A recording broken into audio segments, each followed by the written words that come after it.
Namaste, good evening. This is Dr. Aparna. I am an Ayurvedic psychotherapist, a passionate Ayurveda and psychotherapy infopreneur, medical writer. In my pursuit to address, promote, and propagate Ayurveda and psychotherapy globally, I come up with talk throughs or discussions on Ayurveda, mental health, psychotherapy, and related aspects. I also have a podcast named the Ayurveda Podcast, wherein we, discuss Ayurveda with the professionals from the field, practicing professionals, and we have a number of discussions which are out both in LinkedIn and YouTube. So if you want, you can go check it out.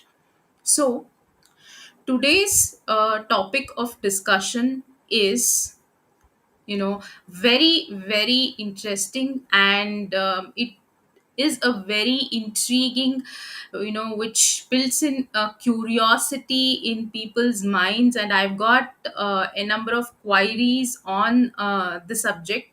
So without wasting time, let's get started.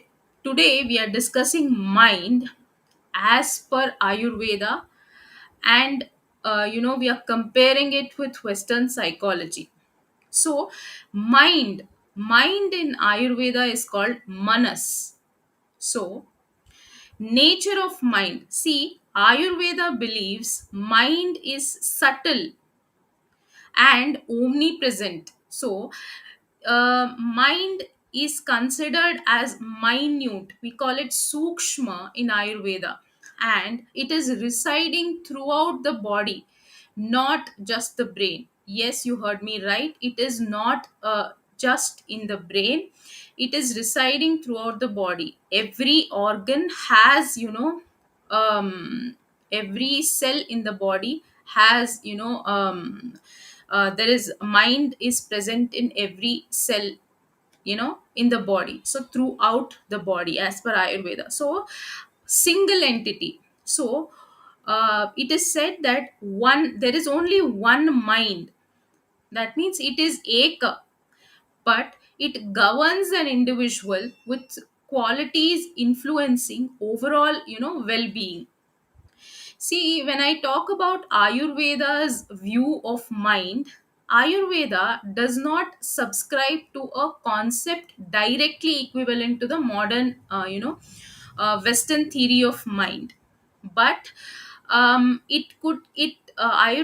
can be complementary to the Western psychology. We will discuss how.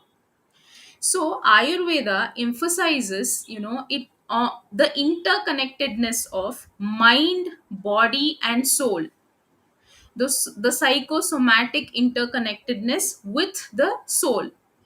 So Manas is considered one of the nine essential components, along with the Panchamahabhutas, means the five elements we have talked about many a times in the discussion. So the five Panchamahabhutas, the Kala, time, the direction, Dik, and the soul, Atman. So it is considered among the Navakarana Dravya. We call it Navakarana. So mind is one of the essential components. So in Ayurveda, Manas is described having two qualities. One is Sukshma, it is very minute, and even though it is one, it is residing throughout the body.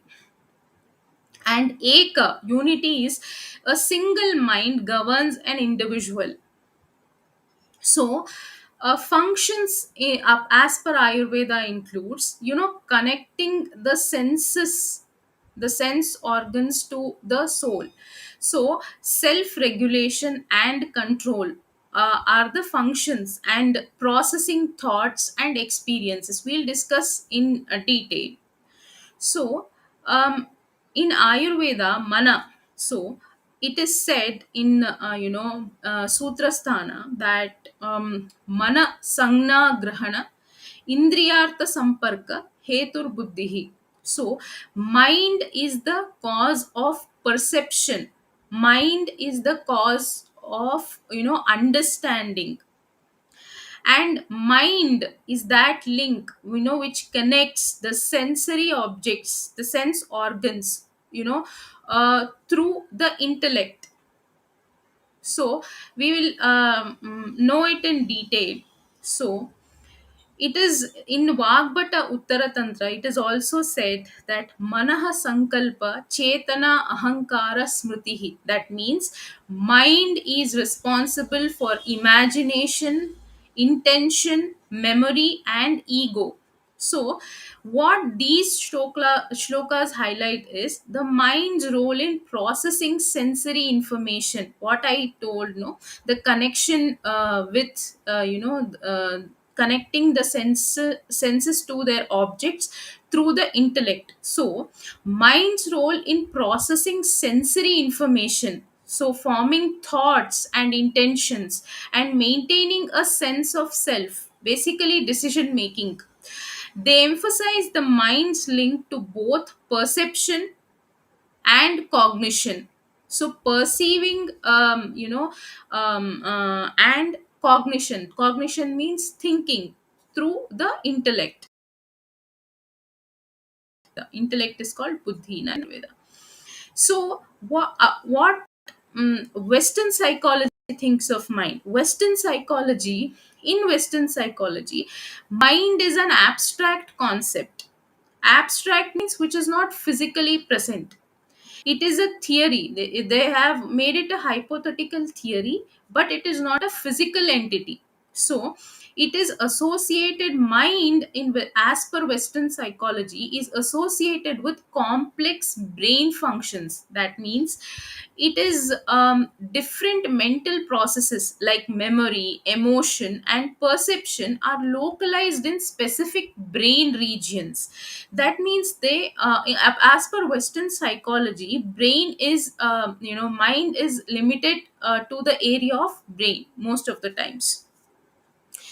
So functions of mind, see, Ayurveda, as per Ayurveda, manas acts as a bridge between the senses and the intellect, connecting to the soul, atman.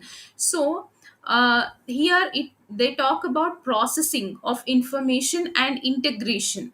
So processing sensory information, that means collecting the information from the sense organs and integrating it with the intellect, with our understanding and self awareness. So, here self regulation plays a crucial role in regulating emotions, thoughts, and behaviors. This helps maintain balance within the mind body system. So, as per Western psychology, this was the what we talked was Ayurvedic perception, the self regulation part. So, in Western psychology, it mainly focuses on cognition more than self regulation. Cognition, it focuses on mind. They focus the concept of mind more on cognition.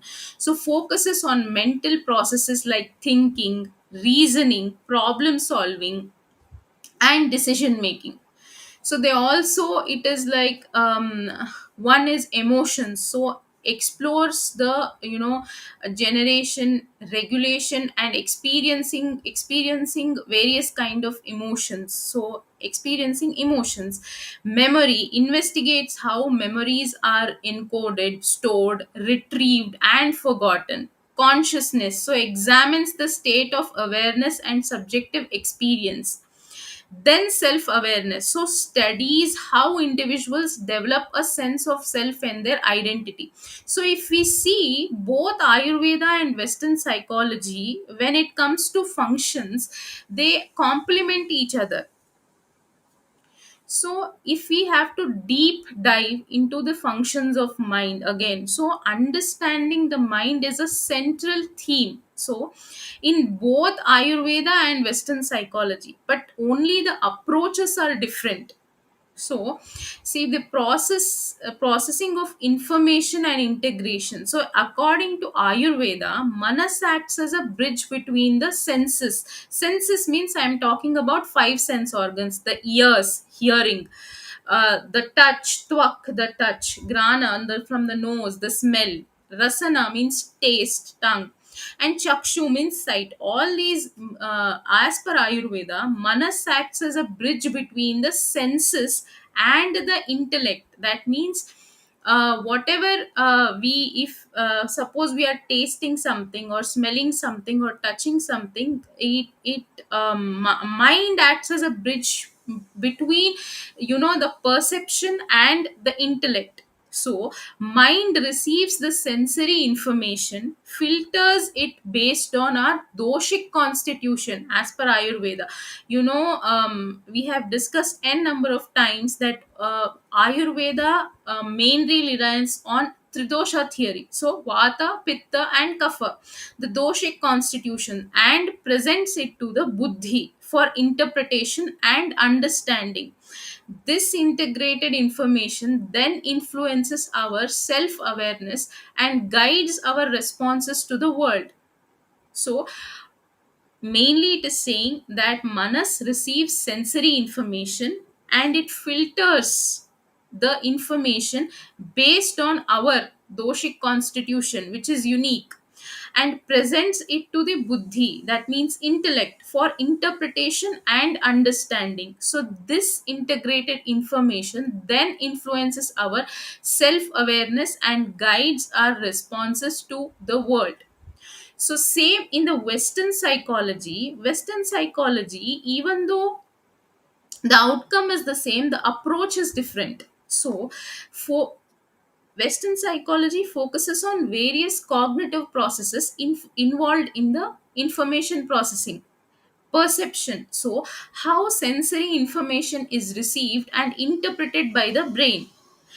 Attention, so the ability to selectively focus on relevant information while filtering out the distractions. Next is memory, so encoding, storing, retrieving, and forgetting information, that is memory. So thinking, reasoning, problem solving, decision making, and forming concepts.